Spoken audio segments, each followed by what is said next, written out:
Okay, so let's just talk about the Nigerian economy that limped out of recession in the final quarter of last year by 0.11% GDP reading, but full-year GDP figure shows a negative 1.92%.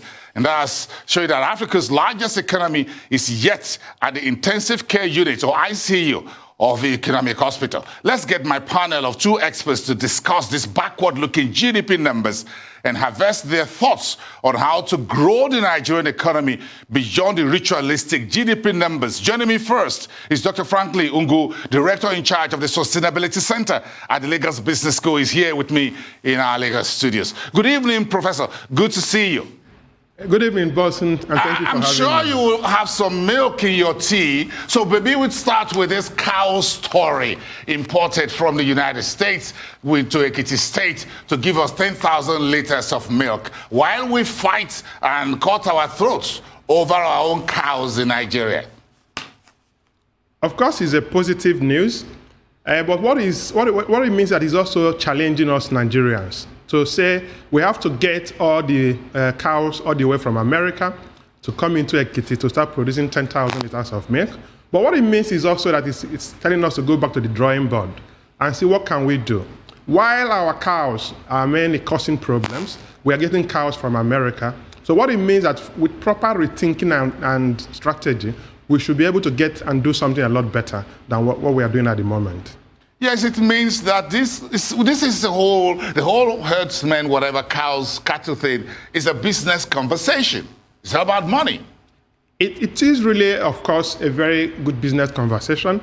It is also known that in different parts of the world, different countries of the world are making so much money from dairy business. So it is known. And of course, when we're going to talk about GDP and the different sectors that have grown, you find out that the area of dairy, agriculture, they are also the areas of our area of competitive advantage, which we'll actually look into. So of course, there have been discussions in terms of how do we start ranching in Nigeria so that we don't have to have the cows roaming everywhere, causing problems, destroying farms and all that. So it is something that we're supposed to have done. It's not something that we're supposed to be doing now, or even we're not even supposed to be having the discussion, because it is a public knowledge that ranching will give us a lot of money in Nigeria, given our population, given the market size, given the demand for milk, and also it will also allow the farmers to properly go back to the farm, which will also give us another source of revenue, which we're going to see in the different sectors of the GDP that have grown. Very correct, because I'm looking at the livestock GDP numbers. Fourth quarter last year, positive 2.38%. Full year positive 1.9%. That tells me that we should be having a more money-making conversation rather than using dagger and AK-47. Of course, it is, as I said, it's a public knowledge. If you look at the GDP, it's a positive news that we've grown. We have 0.11% in fourth quarter of last year. But of course, it's also telling us that if you look at it critically, the different sectors that have grown, you find out that these are sectors that have shown that they are resilient. And these are sectors that are more or less internal or domestic or maybe within Nigeria. So you find out that, for example, FDI is going down. You find out that FPI is going down. You find out that other different areas are going down. Of the 42 or 46 economic sectors, only 5 or 6 recorded positive growth. But if you look at it and say agriculture has shown us that it is very, very resilient, and that is the area we're supposed to be looking at in terms of how do we use these different sectors to really lift Nigeria back to real good growth. And we're not supposed to be talking about 2%, 3%. We're supposed to be talking about how do we grow to 8%, how do we grow to 9%, and how do we even grow to 10%, which is possible given our immense potential that we can really tap into. So what do these numbers, these GDP numbers, mean to you? Are you surprised at this 0.11% growth in Q4? I am not surprised. And it's positive, it's encouraging. But what it means is that we shouldn't say, oh, we're out of recession. No, not at all. But if you look at the year growth, that's 2020, it also tells us that a lot of things need to be done properly. And going into 2021, I look at the GDP of 2020 as a learning as a document that we should use and say, what did we do well? What didn't we do well? How can we clearly improve what we're doing in Nigeria? And in terms of what we've done, and in terms of the different sectors, there's no question in terms of the sectors that we should focus on. As I said before, the idea of always chasing for FDI, chasing for investors to come into Nigeria, we should look at internally and say, how do we improve the different sectors in Nigeria that have shown that resiliency, that have shown that capability to actually grow even with the different shocks. And a good area of our competitive advantage is agriculture. So if we look at agriculture, for example, it has shown positive growth. Yes. And given our population at 200 million Nigerians, what we are supposed to be asking is, how do we use this agriculture to really increase our revenue? Very interesting. Very interesting, however, that we've not been able to translate agriculture and agro-allied into industrial manufacturing. Look at the flip side of what we've been showing earlier. This is our industry sector down 5.85% full year, and our manufacturing sector down by 2.75%. In other words, we've not been able to connect the dots, as it were. Exactly. So if we look at the sectors that are in negative, it means that there is no proper synergy between those ones that are showing resiliency, that are positive, and the ones that are not doing very well, particularly industries, particularly manufacturing, particularly maybe a bit of services and mining. So what it's telling us is that if we look at these sectors that are not doing well, the question we're supposed to ask is, what can we do? What we're supposed to be looking at creating in Nigeria is what we call associational economy, so that all the different sectors can be growing and moving in the same direction. A situation where you have only 6 sectors showing positive growth and the remaining about 40 sectors showing negative growth, it means that something is not right. And it also means that 4 critical areas should be looked into. 1 is, how do we create macroeconomic stability? 2 is, how do we sustain or improve our sectoral reforms? 3 is, how do we ensure our human capital to really help us to tap into some of these areas? And 4 is, how do we ensure that we have appropriate connection of these different economic areas to really ensure what we call associational economy? Thank you so much, Dr. Franklin Ngwu. We will stand by. We will continue this conversation. Of course, after the break, we explore Nigeria's road to GDP recovery. The finance minister last week says that Nigeria is on the road to recovery, or is in recovery phase, but this GDP shows that the economy is still an intensive care unit where it is getting attention. But what type of attention is the economy getting, and how do we get everything done beyond even the GDP? This conversation continues for the next 30 minutes here on Arise Exchange. We'll be right back, everyone. Stand by.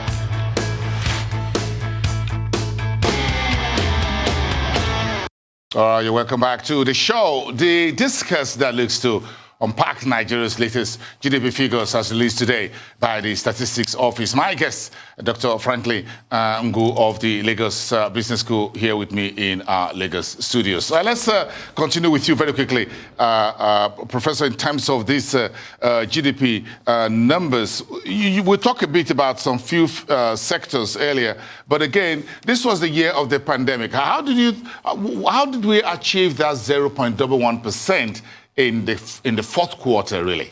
Do you have any idea? As I said before, if you look at the sectors that have shown positive growth, these are sectors that, irrespective of the situation you have in the economy, the demand for those sectors will always be there. So you're looking at financial sector, you're looking at telecoms, you're looking at broadcasting, you're looking at cement, you're looking at agriculture, and you're looking at human health. So irrespective of the situation of the economy, the demand for these sectors will always be there. And of course, as we talked earlier on, agriculture remains somehow connecting some of these other sectors. So the question is, how do we use these sectors to really do more within these sectors, and then also use these sectors to connect the other sectors, to create more or less the other sectors will now also be growing positively. Even though that we had COVID-19, however, remember that Nigeria, we also had our underlying challenges before COVID-19 came. So what COVID-19 more or less did is to escalate or exacerbate what we have in Nigeria. But if we to say that we didn't have problems before COVID-19 will not be actually be saying the truth. So what is important that even with COVID-19, we had challenges. How do we grow our economy so that even when COVID-19, even with COVID-19 or other challenges that might come, we should be able to achieve very good positive growth because we have the potentials.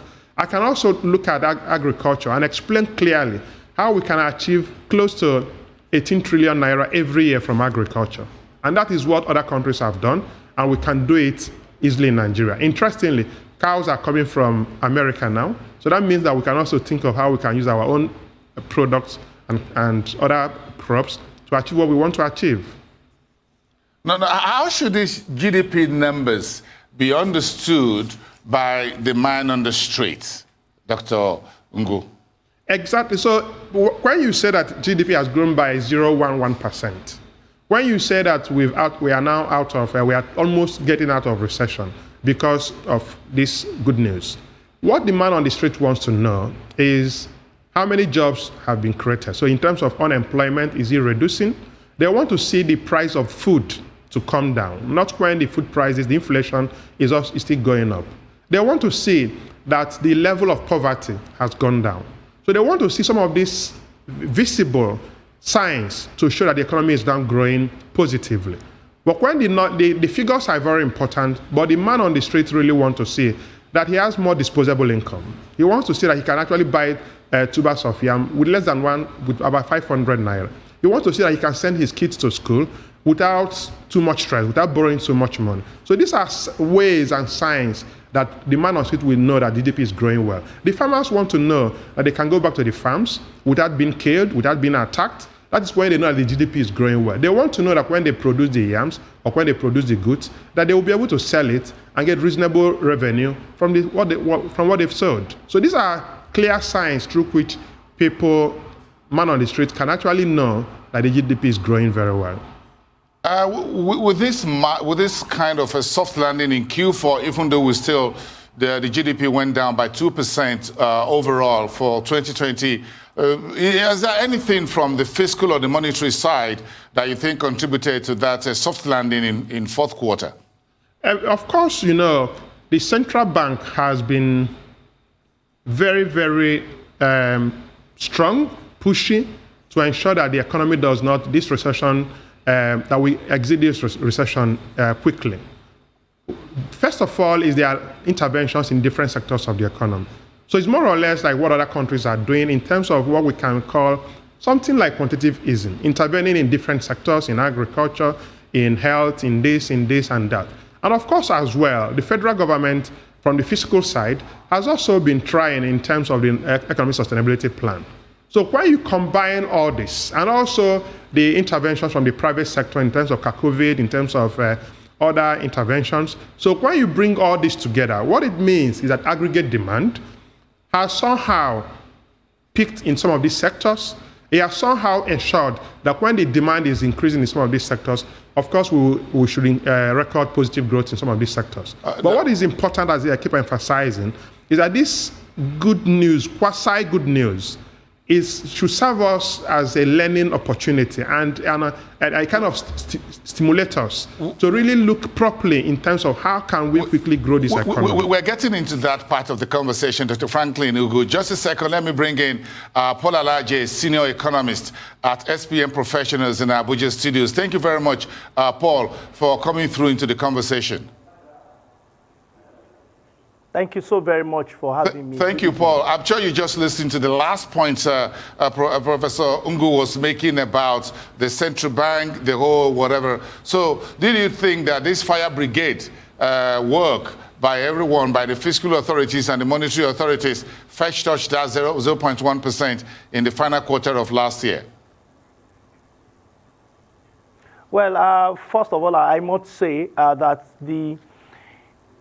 the impact of reduced NPR from 14% to 11.5% is one of the reasons why we are having relative positive growth in the fourth quarter of 2020.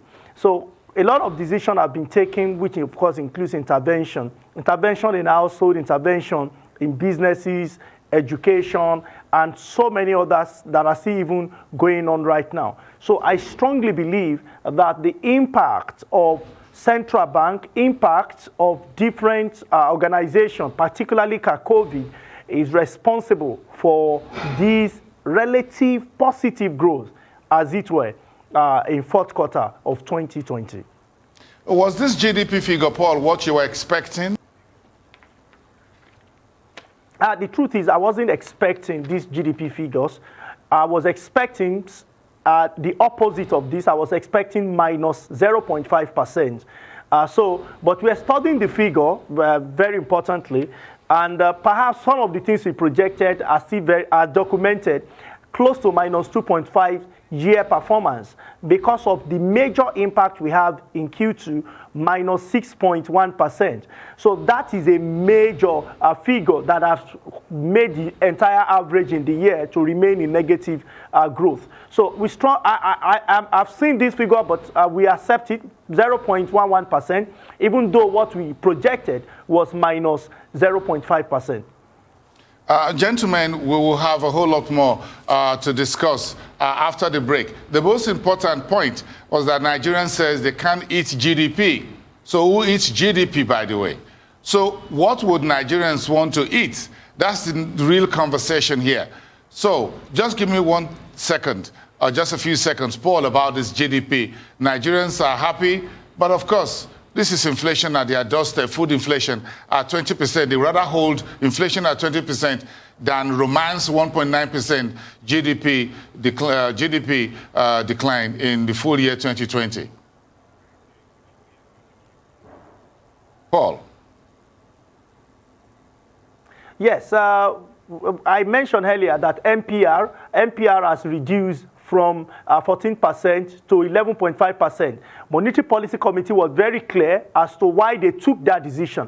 It was to form a convergence and to also support fiscal authority in promoting expansionary economic policy so that the economy will quickly come out of recession.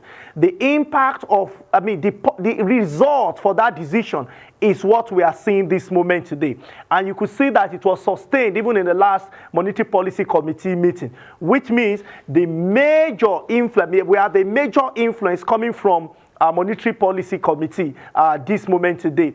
So is it sustainable? The fact is the result, the trade-off of that policy is that we now have inflation, according to National Bureau of Statistics, going 16.47%, result that was released yesterday or a couple of days ago. But can this put food on the table of Nigerians? Nigeria, we need to choose. That's the point. We want to continue to promote growth, Paul, or we want to combine Paul, in terms of putting food and milk on the table, we have some cows from the United States that will give you milk. We'll show you the numbers when we come back. Stand by, everyone.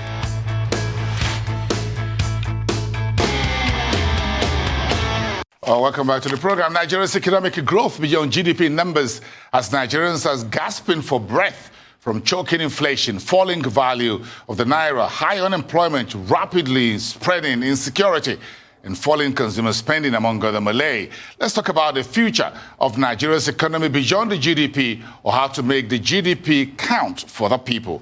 Paul Alaje of SPM Professionals, an Associate Professor of Strategy, Finance and Risk Management at the Lagos Business School.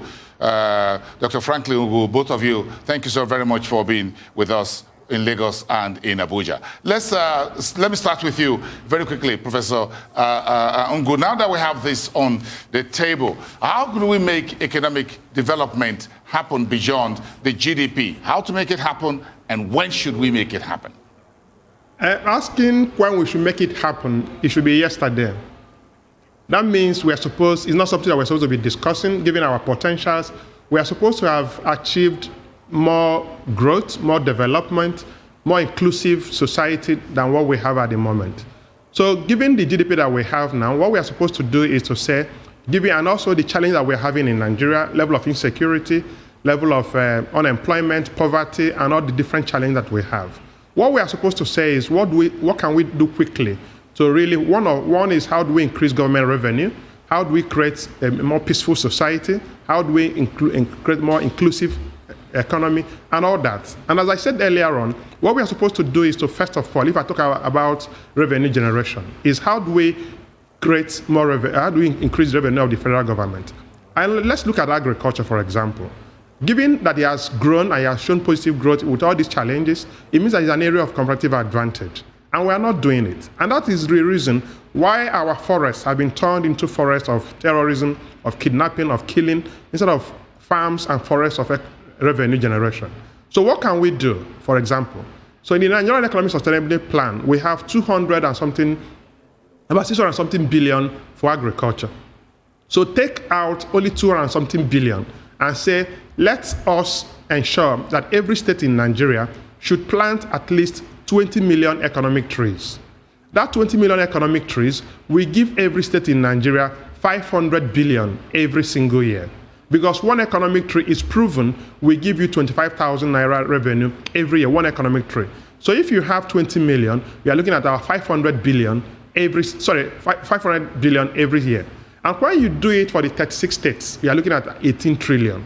And that is more than the budget that we have in Nigeria. That is just in economic trees. I'm not sure if you know that Indonesia made about 12-point-something billion naira from coconut and palm trees in 2019. That is just from 2 economic trees. And these are trees that we have unbelievable comparative advantage. So if you look at Lagos, for example, look at the roads that we are building, look at the seafront that we have. Why don't we use coconut to even increase the aesthetic value of Lagos State and also generate so much revenue? If you look at from Ekpe to VI, that will take over 10,000 economic trees. So why don't we do it? So I'm trying to say that there are very simple things to do to move the economy from a borrowing economy to an economy that people will be properly engaged, that the economy where we can generate more revenue, that the economy where the GDP will start growing sustainably. And insecurity will reduce, poverty will reduce, unemployment will increase, and we create what we call a sustainable economy. I can also give other examples, but that is just from agricultural sector. Just a quick one. Let me ask Paul Alaje, talking about taking Nigeria's economy beyond the GDP numbers. Paul, the next monetary policy meeting of the central bank will take place on March 22nd and 23rd. Do you think this GDP should make the MPC consider lowering interest rates once again? And by how much would you think that will be? Well, I think the next meeting, Monetary Policy Committee, will sit on the fence. Monetary Policy Committee will not take a major decision because even we are seeing what appears to be positive growth, but it's too weak to base decision of Monetary Policy Committee on it. So how soon do you think the MPC should move interest rate to support these flagging GDP numbers? Well, I think the 11.5% that we have is sufficient.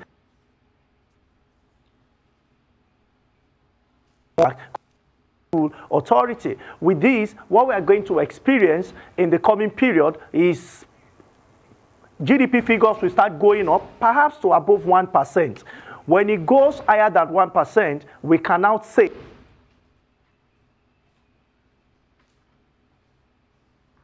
Okay, sorry, Paul, I guess we have a little bit of a problem with the audio connection there. Let me just quickly return to you, Dr. Franklin, in terms of the GDP numbers. When we look at the sectors that were laggards, look at transportation. The entire transportation by air, by road and rail were all negative last year. We understand the lockdown and all of that. But when you look at trade, construction, industries, even real estate, these were all real red. So how do you think we can stimulate these sectors that create jobs? For example, auto manufacturing will create jobs, mining will create jobs, industries will create jobs, real estate and construction will get the artisans and everybody back to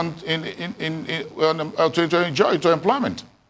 I think that if you're, of course, the negative rates that we recorded in most of these sectors can be attributed to the shutdown of the economy. And so, for example, the transport, people didn't move. I mean, people were more or less locked down in different areas. But in terms of moving forward, so if we look at the mining sector, for example, I think it is very important. I read yesterday that artisanal miners are actually planning to leave the mining sites for different reasons. So one of the things that we can do, I've argued this on different occasions, that the mining that is controlled by the federal government might not really be the best way to manage the mining sector. So the best thing would be to say, is it possible for us to rethink who should be in control of the mining sector? Let the federal government maintain oversight, supervisory responsibilities, but in terms of proper ownership and management of the mining, it should go to the state government. I think that will give it the necessary localization that will support the mining sector to start really thriving. I'm not sure if you know that the potential we have in the mining sector is actually a lot higher than the oil and gas sector. But the question is, how can we rethink or retool the policy that will support this to happen? And that is what we are supposed to look in the different fiscal sectors of the economy and say, what areas can we look into, and how can we tweak the fiscal policies? How can we tweak the monetary policies so that when you bring them together, you have a kind of proper synergy that will drive the economy to sustainable growth? Let me have your thought for just about a minute on this, Dr. Ngwu, about how can we have economic development beyond the GDP? Well, you say GDP on one hand and economic development on the other hand. Where is the connection here, and why is it so disconnected? The reason why it's disconnected is because we are not combining the necessary factors that we're supposed to combine in Nigeria to create the right economic development, or what I call inclusive and sustainable society.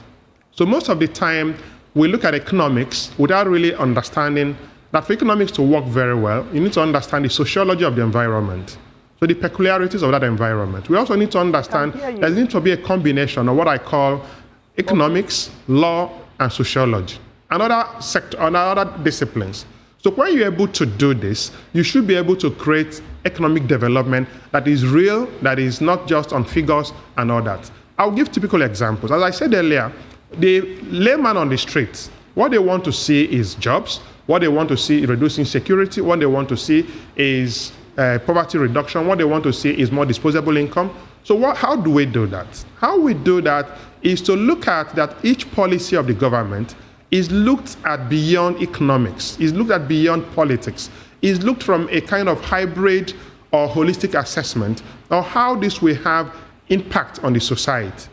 So a situation where, for instance, we talk about a farmer herdsman crisis, and people don't really understand the broad consequences of this kind of situation, of course it will continue to create problem in Nigeria.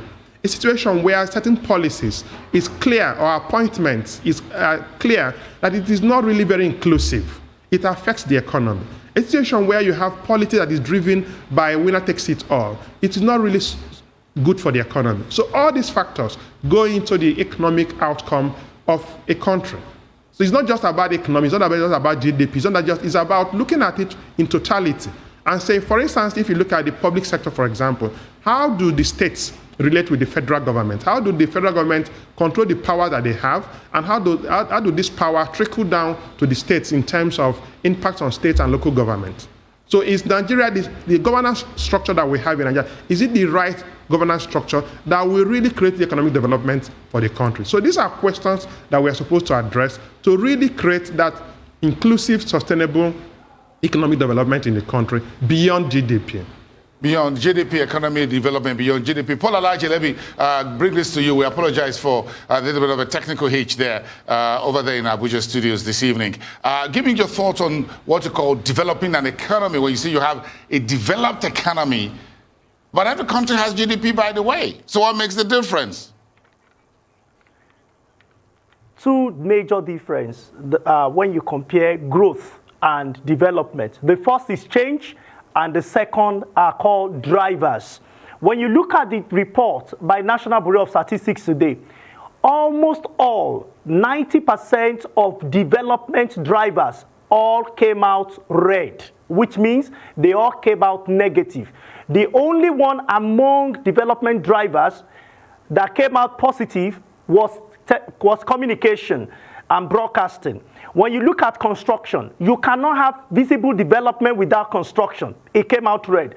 Transportation came out red. all the major factors that will take us from that GDP, which is the foundation, which is necessary condition, what we call development, which is sufficient condition. What it means is that we may continue to have positive growth, but it will not impact pockets of Nigeria. It will not impact what Nigerians are eating.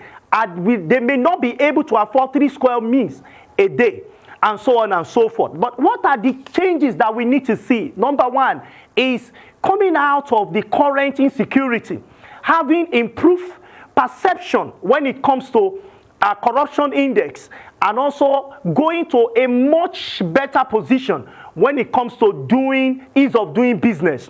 But what are the international organizations said about us, particularly when we talk of Human Development Index? 181 countries were ranked. Nigeria was rated 152. What does that mean? They compare what is happening to income of Nigeria, what is happening to poverty, which is evident in income, what is happening to health, and more importantly, what is happening to education. And for the 3 of us, the 2 of you in Lagos and myself here in Abuja, we know what the figures are. We have the reality of education, health, and most importantly, income. And when you look at also what the figures of unemployment, a major factor for determining whether we are truly growing or not, National Bureau of Statistics remain an authority. The same authority that released today's figure. The last figure released, 27.1%. Youth unemployment, the driver of your job, the driver of your productivity, they were close to 40% of the labor force that were unemployed. So that should give us concern. When you look at underemployment, those... Paul, I'm giving you the last 30 seconds to talk about this first batch of pregnant cows from Jersey in the United States now at the Ikun Dairy Farm in Ekiti State to produce 10,000 liters of milk. We have these imported cows right now. Are you happy that we perhaps we could use this model to resolve our herdsmen farmers crisis before we get ourselves burnt?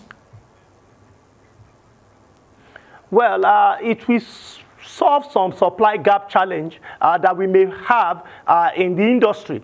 The question is, what will the current herders be doing?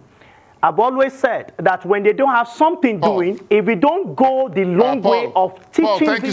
Paul, thank you so much. And Dr. Franklin Ngwu, thank you so much. We appreciate your time this evening. We have to leave it there tonight. Thank you, both of you, for discussing the Nigeria's latest GDP.